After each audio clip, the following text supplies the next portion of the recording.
पुणे लोकसभा मतदारसंघातील महाविकास आघाडी आणि इंडी आघाडीचे उमेदवार रवींद्र धंगेकर यांच्या प्रचारार्थ पुण्यातील काँग्रेस भवन येथे राज्यसभेच्या माजी खासदार ॲडव्होकेट वंदना चव्हाण यांच्या पत्रकार परिषदेचे आयोजन करण्यात आले। यावेळी प्रदेश काँग्रेसचे सरचिटणीस ॲडव्होकेट अभय छाजेड, राष्ट्रवादी शरदचंद्र पवार पक्षाचे नेते नितीन कदम, काँग्रेस राज्य प्रवक्ते गोपाळ तिवारी उपस्थित होते। देशातील लोकशाही आणि संविधान सुरक्षित ठेवायचे असेल तर केंद्रातील नरेंद्र मोदी यांचे सरकार सत्तेतून खाली खेचणे गरजेचे आहे। या सरकारमुळे सर्वसामान्यांचे जगणे मुश्किल झाले आहे, अशी टीका करून ॲडव्होकेट वंदना चव्हाण पुढे म्हणाल्या, स्वातंत्र्यानंतर सर्वाधिक महत्त्वाची ही लोकसभेची निवडणूक आहे। देशात आलेली बेरोजगारी 45 वर्षातील सर्वात मोठी आहे। इंजिनिअरिंग झालेल्या विद्यार्थ्याला रिक्षा चालवावी लागते। गरीब आणि श्रीमंत यामधील दरी वाढत चालली आहे। कल्याणकारी योजना नावापुरत्याच आहेत। योजनांची केवळ नावे बदलली जात आहेत। स्मार्ट सिटी, संसद ग्राम योजनेसारख्या अनेक योजना फेल गेल्या आहेत।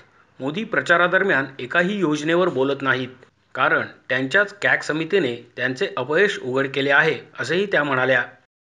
आपण सारखे सांगतो की 2024 ची निवडणूक अत्यंत महत्त्वाची आहे। मी तर मानते की स्वातंत्र्यानंतर सगळ्यात जास्त महत्त्वाची निवडणूक जर कुठली असेल यंदाच्या काळामध्ये तर ही निवडणूक आहे। कारण यामध्ये राज्यघटना धोक्यात आहे। आपली लोकशाही अबाधित राहील की नाही हा धोका आहे।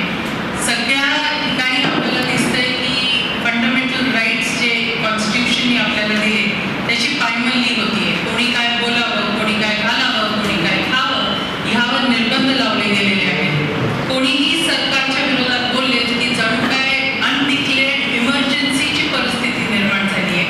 कोणीही बोलायचं नाही, मग मीडियाने पण नाही, अगदी स्टुडंट्सनी पण नाही, अगदी स्टँडअप कॉमेडियन असेल तरी त्याला आत घातलं जातं।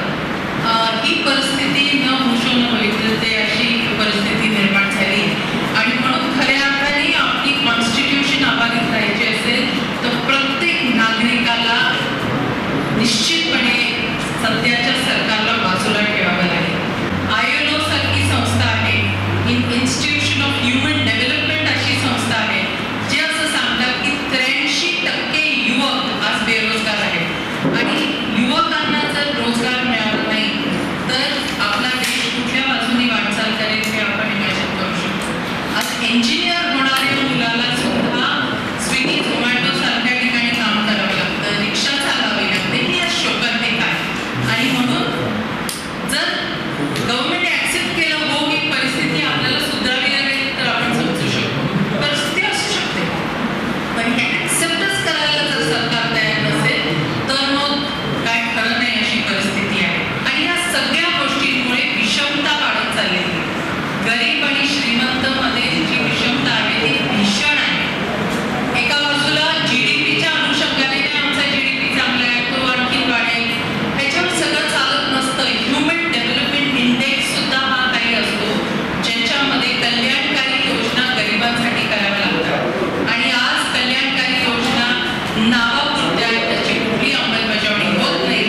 जी नावं जी स्कीम्स लिहिलेली आहेत ती सुद्धा पूर्वीच्या काँग्रेस सरकार UPA सरकारच्या स्कीम्स आहेत, ज्यांना फक्त नाव बदल त्यांनी केलंय आणि त्या ठिकाणी त्यांनी नाव बदलून सुद्धा त्याचं व्यवस्थित अंमलबजावणी होत नाही। स्मार्ट सिटीची योजना लिहिली आहे ती सुद्धा सक्षम फेल गेलेली आहे। या पद्धतीच्या या सगळ्या योजना सरकारच्या आहेत, या फेल गेल्यात आणि अधिक मला सांगायची गरज नाही। आता ज्या वेळेला मिस्टर मोदी सगळीकडे जात आहेत प्रचारासाठी, एक तरी योजनेबद्दल बोलतायत का? नॉर्मली कसं असतं सिस्टम की ही योजना केली, ती योजना केली, ह्याच्यात आम्ही हे केलं, ते केलं, असं झालं, पण आता ते बोलत नाही, बोलू शकतच नाही, कारण त्यांच्याच कॅग रिपोर्ट्सनी काही काही योजनांच्या किती फेलियर ती योजना झाली हे त्याच्यात त्यांनी लिहिलं। पर्यावरणाचे नियम आणि कायदे धाब्यावर बसून प्रकल्प केले जात आहेत। चारधामचा 900 किलोमीटर रस्ता आहे। एन्व्हायरमेंट क्लिअरन्स घेण्याची वेळ येऊ नये म्हणून तुकडे तुकडे करण्यात आले। निसर्गाशी खेळले जात आहे। पुण्याचा मुळामुठा प्रकल्पही अशाच प्रकारे चुकीच्या पद्धतीने सुरू आहे। अगोदर नदीतील पाणी स्वच्छ होणे आणि नंतर सुशोभीकरण करणे गरजेचे आहे, मात्र अगोदर सुशोभीकरण केले जात आहे। पर्यावरण मंत्र्यांनी तातडीने फाईल क्लिअर करायच्या नसतात तर त्याचा अभ्यास करायचा असतो, मात्र मनमानी कारभार केला जात आहे। पुण्यात FSIची खिरापत वाटली जात आहे।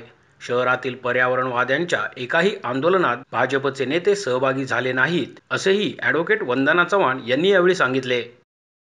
आत्ता आपण म्हणलात की पर्यावरणाबाबत महायुतीचे उमेदवारसुद्धा काही बोलत नाहीत. आत्ता आपण म्हणला होता तर त्यांनी नुकतंच विधान केलं की जो पौडफाटा बालभारती रस्ता आहे त्याचा त्यांनीसुद्धा लोकांचं ऐकून की जनमानसाच्या विरुद्ध हे होते आहे, त्यामुळे आम्ही ते काम थांबवले आणि लोकांचं जर संमती नसेल तर आम्ही ते पुढे होऊच देणार नाही. म्हणजे ते सुद्धा पर्यावरणाबाबत जागरूक आहे. आपण काय म्हणता? मी आंदोलनात त्याला पाहिलं का? पुणेकरांनी त्यांना पाहिलं आंदोलनात का नाही आले? एवढे पुणेकर तिथं उतरले, एवढे पुणेकर पोटतिडकीने सांगताय की हा रस्ता झाला नाही पाहिजे, रस्ता झाला तर काय प्रॉब्लेम्स येतील. तुम्ही का नाही त्यांचं एक तरी मीटिंग का नाही घेतली? मला माहिती आहे त्यांनी मीटिंग घेतली नाही, कारण मी यांच्याशी त्या सगळ्या संघटनांशी 1-to-1 काम संपर्कात आहे. मला माहिती आहे कोण भेटला आणि कोण भेटलं नाही. BJPचं एकमेकांकडून सोडल्या तर कोणीही त्यांना भेटलेलं नाही. उलट त्यांची लोक जाऊन पाणी करायला गेले आयुक्तांनी नेमलेल्या अधिकाऱ्यांबरोबर आणि त्या ठिकाणी लोकांनी त्यांना ज्याला प्रश्न विचारला, आता तुम्ही काय करणार? त्याला म्हणाले आम्ही त्या उत्तर द्यायला तुम्हाला बांधली नाही. हे उत्तर लोकांना तुम्ही देता, आमचं आम्ही बघून घेऊ काय? मग काय नाही त्यावर केलं? आज तुम्ही म्हणताय कशानंतर आम्ही तुमच्यावर खात्री करायची. ज्यावेळेला पाहिजे त्यावेळेला तुम्ही आला नाही. आज रिव्हरबद्दल आला, एकदा तरी आला की बाबा त्याची कॅरिंग कपॅसिटी काय आहे, त्याचा जायगाचा फंड आला आहे, पण तुम्ही ते पहिलं का नाही करत? त्याच्याबद्दल आलं नाही करत. मोशी न्यूज नेटवर्कसाठी मोहित शिंदे, पुणे.